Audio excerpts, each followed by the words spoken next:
I don't know how to, he's not even wrong. Like, that's how juvenile the understanding is. Like, when you start to throw like supply demand, I like, know I'm not wrong. to try to explain.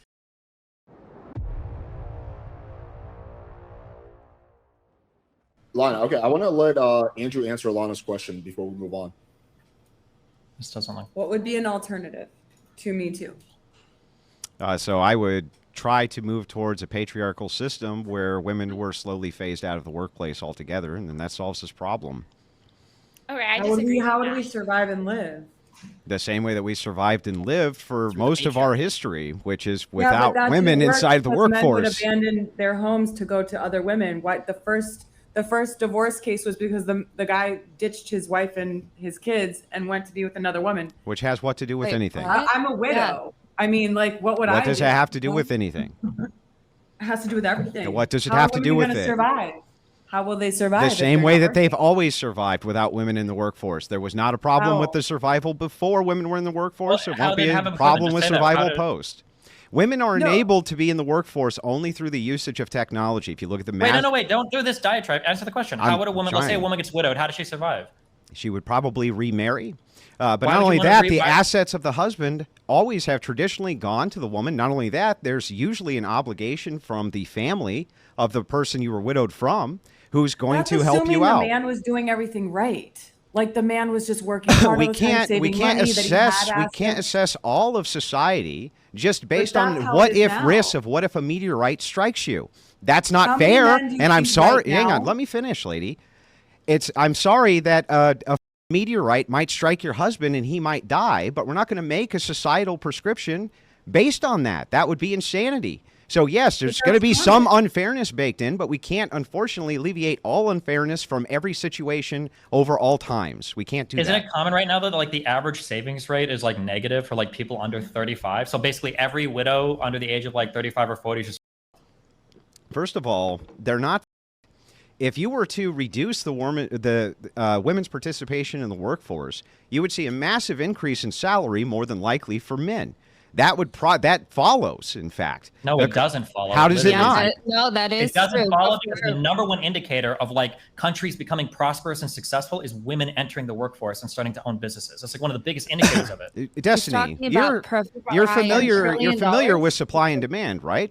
If you have less workers, do you have more of a supply of workers or less of a supply? You understand that when you go answer to my question school, like I just answered yours. No, I'll answer your question. Then just say the yes. Supply and demand X graph is an incredibly crude and simplistic way to analyze markets. Yes, of course, if you remove all the women from the workforce, the men will get higher wages. Then why did you just argue they wouldn't? What? Why did you just argue they wouldn't? Because every single economist in the world agrees with me and not you, Andrew. Agrees with you about what? You just agreed with me. Women start to own businesses and enter the workforce. You just agreed with me and my position that if all women were exited from the workforce tomorrow, salaries for men would skyrocket. You literally just agreed with that. Trillion less dollars in our economy. Salaries might increase, Andrew. Do you think half the U.S. population would be good for the economy because now you've got that's a red. So what happens? So hang on. So phasing women out for one thing. There's a massive distinction between that and half the population. But assuming that we granted your hypothetical and half the population was somehow, salaries would still increase for the half that were here. Yes, Destiny. No, that's not how it works. Yes, then why did you just get done saying that that's how it works? No, I didn't get done saying. You're using a high school supply-demand graph to analyze an entire worker economy. Workers are a supply in the economy. Generally, for an economy, when you increase your supplies, you increase the standards of living, you increase the GDP, you increase wages across the board. Here's a question, Andrew. So you just agreed with me again. No, I didn't. You did. Andrew. I agree with you that the very crude supply-demand graph might seem to support what you're saying, but there's a whole bunch of reasons why a crude supply and demand graph would never explain it's something entirely like wage markets for an entire society. That's absurd. You just, listen, you've agreed with me in every way you possibly can. You just keep deferring to, but there's other complexities which might come in. Okay, fair enough. There might be some other complexities that come in, but men's salaries, if women exited the workforce tomorrow, would increase drastically. There's no way around that. And then they would decrease. Yes, your consumer base would fall. Your overall level of wealth would fall. Your overall, like everything. Why would your consumer base fall? Women entering the workforce has brought so much money to the economy when you compare it to like if women were never, those changes never happened. So the economy has 100% been benefited by women entering the workforce. Why? Hold on. No, wait. This isn't even up for debate. I'm Yeah, sorry. it's not. Where are all It's of these? not. I'm sorry. Answer this. Where are all of these hyper-competitive countries that don't let women in the workforce because they want to be more competitive on the world stage? Can you name like one? You mean nations which are in the West? They're all egalitarian, and so they've all pushed for this. However, we can. Yeah, and I'm answering your question. You're not. We can look at the markers before women entered in the workplace, and we were very prosperous. First of all, No, no, I we're think not. that's a Yes, we were. We were very prosperous. Where are the countries that are out competing everybody else because they're like, we're not going to let our women enter the workforce because it's better for our country? Give me one. Yeah, so for Okay, instance, like again, China you're making. Let Andrew answer, and then Yeah. we'll go to you. Listen, there's a distinction to be made here. That You're not even gonna if answer. I You don't have an can't, answer. No, you're rambling. so I'm Where's telling one you, at? I'm What was telling your you the answer? truth. You're not- Right you now, have in no answer. current, Yours says- right now, currently, in Prove it. existence in the West, no, I couldn't point to one because of egalitarianism. But I can still use the historic marker to show that those same nations, before women entered the workforce in mass, were quite prosperous. Sorry. I think it's That like a doesn't answer his decent question point. still. That it's- How did that it's a not decent answer your point. question? Because he asked you for an example of a country today that exists. All today as- Western nations were prosperous trying to even compare, before like- women entered the let's go workforce. back in All of time. them. You're giving me the argument that like women entering the workforce is like I don't know, has made it so reality TV has appeared. You're just correlating two things that aren't necessarily related to each other. The way that you would study this in econ is you wouldn't go, what was it like 500 years ago? And now let's compare it today. You would compare one country to other countries. In And you would say, econ, oh, you wouldn't look at the historic standards? I think you would. No, you would never look. No, you don't look at. That's why when You do don't any look at econ historic research- standards? No. Open the NBR. Open any econ study ever. You don't say like, oh well, 50 years ago, what was it like? Let's see how this. Like, for instance, when you do minimum wage experiments, you go state by state. You pick placebo cities. So when You a compare- Keynesian economist, sorry, I goes don't know to what the you goes mean it by if a I don't Keynesian have the if political a term. I'm just Keynesian talking about hang the on, research. stop. Whatever economist you want, but I'll just say Keynesian. If a Keynesian economist goes in and to a government position and he wants to offer economic solutions, wouldn't he appeal to Keynes? And Keynes markets and solutions, and those market solutions are going to be based on those standards from that. What do you mean? No, you don't go up to a guy and you go, "Hey, what about Keynes? Hey, what about the 1950s?" You do. No, you. Okay. For Well, first of all, economics, you of course you do. No, you I'll don't. even No, grant you you that. But they would highlight examples of, hey, this country implemented Keynesian economics or economic policies, and then this is how it played out. No, we don't use a historic standard, remember? Destiny just said you don't ever look at a historic standard when it comes to the economy. It's the most, that is the dumbest single thing I have ever heard in my life, by the way. Policy that Andrew. banned women I have from work. never heard anything And that resulted in stupid increase in in my GDP. life. Now, Andrew, I want to ask you, Corey. Corey, Do you think that it's unwise to look at historic standards when you're making economic policy, Corey? Across the board, universally, no, there are some lessons to be learned from history, but to Destiny's point, like making economic policy today, generally speaking, is driven by data generated today and looking at other policies. Yes, but that you're other still countries- looking at a historic standard and you're comparing the data. That way you know which is good and which is bad policy. Can you give me an example? How of can major you make policy a decision or policy for the single future piece of with- econ research that's looking back to the 1950s for modern day insight into how we should be doing government policy? Oh, yeah. Well, that's done all the time. Of course. Of Then course. you should be able to name one time it's Yeah, done. well, I can send over tons of data that goes over 100 Name years one. of You just said economic you do all the policy. time. You don't have I one off just the top of did. your head. Keynesian economics, That's not Austrian a- economics. That's not a policy. That's not No, anything. no, hang on. The Keynesian economics is our current policy, Destiny. You're fuck. Oh God, why am I getting baited by this? I'm sorry. Keynesian Okay, economics is our current. I'm sorry, it is. It was like Keynesian economics. That's why we're going to raise the rates. That's Hang on. I promise Lauren can talk. Let her talk, and then we'll. Yeah, move on to so- the next topic. Okay, Andrew, I agree with you a lot in this debate. However, with Destiny's point, why, for instance, wouldn't China like force all of the women to stay at home and then have all of the men be in the workforce if truly that was what created the most prosperous? One of the biggest problems right now is a labor shortage. It's actually due to a lack of human beings. I So wait, understand. Is the labor shortage good because it increases Bro, wages, I'm trying- Andrew? Let me finish. Yeah, okay. tell us. Remember the supply and demand graph. No, it has not increased wages. Wages have essentially been stagnant. There hasn't Yes. been much in the way That's of wage true. increases at all, Destiny. Because of women, and I No, think no, wait, that's hold a on, lot of it explain is it. because of women in the workforce, actually. There's a So labor I think shortage, that's though, an Andrew. issue with Less women in the workers. workforce. What's if that? if you have more people in the workforce, Yes, you it's have for hang on. Yes, Destiny. Wait a second. And since the labor shortage, that was basically the first time in my entire lifetime, probably yours too, where people could actually go in and begin to negotiate salaries because of this shortage. Yes, Destiny. Yeah. Okay, you get it now, Destiny. Yeah. Yes, you proved your point. So then answer Lauren's question. Why does he try to say, hey, so what? Okay, what was the so answer? no, you need to concede. So concede on this point.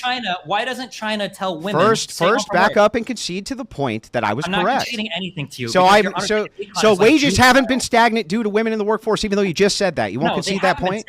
Again, women in the workforce have increased the productivity and increased the real wages and increased every level of economic success, every indicator in every country around the world. That's why, to Lauren's question, why doesn't China tell women to stay home from work? At this point, there is again a worker shortage, which is going on He's globally. not answering the question. He has no answer. That is the answer. There's like a debate tactic, literally. No, how is that not an answer? Because I'm asking you, why doesn't China say? Wait, why doesn't China? Let me see if I can bridge the gap. Andrew, are you saying that the reason that China doesn't tell women to stay at home is because there's a labor shortage? They don't have enough labor force to do that. This is right now. This is a global phenomenon, and this has to do with the fact that China had a one-child policy, and it's the same thing with our fertility rates here. We can't keep up with the supply right now. We can't. We just can't do it because you have the essentially the 18 to 30-year-olds are going to subsidize the generation before and the 4 generations after. And so you need this pool, but we're now entering into this section where you have this pool, which subsidizes all these generations, is so small that you have a huge labor shortage across the board. That's the one you need the most. Why would getting rid of women from labor? Hang on. I'm going to bridge the gap. I'll rephrase the question because I do see your point. Well, what about if we take a country like India, right? They have insane amounts of people being born.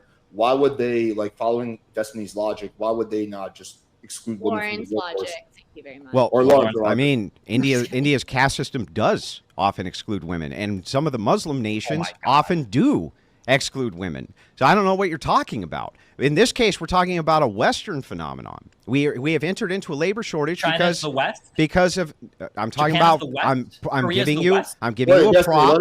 And by the way, yes, South Korea is completely westernized, 100%. Do you disagree, Destiny?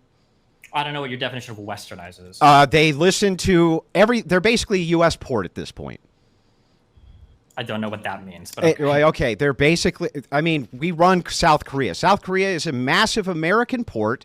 Our culture has definitely, since the Korean War, reframed South Korea. It's basically, it might as well just be like an extension of an American state at this point. Andrew's right about that, but let's let him answer the... No, I want Destiny to answer to this. Would you agree that that's true? I'm not answering it until you answer the China question. You haven't answered it. You just made a claim. You said, what about South Korea? Is that the West? Well, yeah, kind of. Away. I made this claim because you said only Western countries do this, but countries around the world... No, I'm not saying just the West. I was just giving you a reflection of the West. I'll ask a question one more time so the audience can hear you evade it. If you said that removing women from the workplace was good, why doesn't China just order it to happen because it would be good for the country? Well, like I said, at the moment, China is dealing with a problem which happened from their one-child policy. They're dealing with a labor shortage as well because this key demographic that they rely on... All right. How is this not an answer? No, because you're saying there's a labor shortage, so they're not going to get... What? He's answering the question. No, hold on, Alex. He's not. He's saying there's a labor shortage, so they don't want to get women off of the workplace. What do you think would happen in the United States if we axed 50% of our workforce when our unemployment is like 3.25%? Didn't say that you should axe it tomorrow. Well, I had a plan to gradually phase women out so that women were more comfortable staying at home than in work. And so this way we could try to get our population back up because it's been completely devastated. When you've moved off of day one supply and demand graphs, go look up like the lump of labor fallacy or literally any other type of reading you can do in econ to show how stupid this point is. What is the lump of labor fallacy? Tell me. The idea that there's like a fixed amount of work in the economy, and if we have too many people working, we're going to run out of work for everybody to do, Andrew. That's not true. I'm pretty sure there's literally a famous quote where it's like 95% of stupid econ ideas start with this idea that there's a limited amount of goods and services for everybody available. This is not true. 1 minute warning.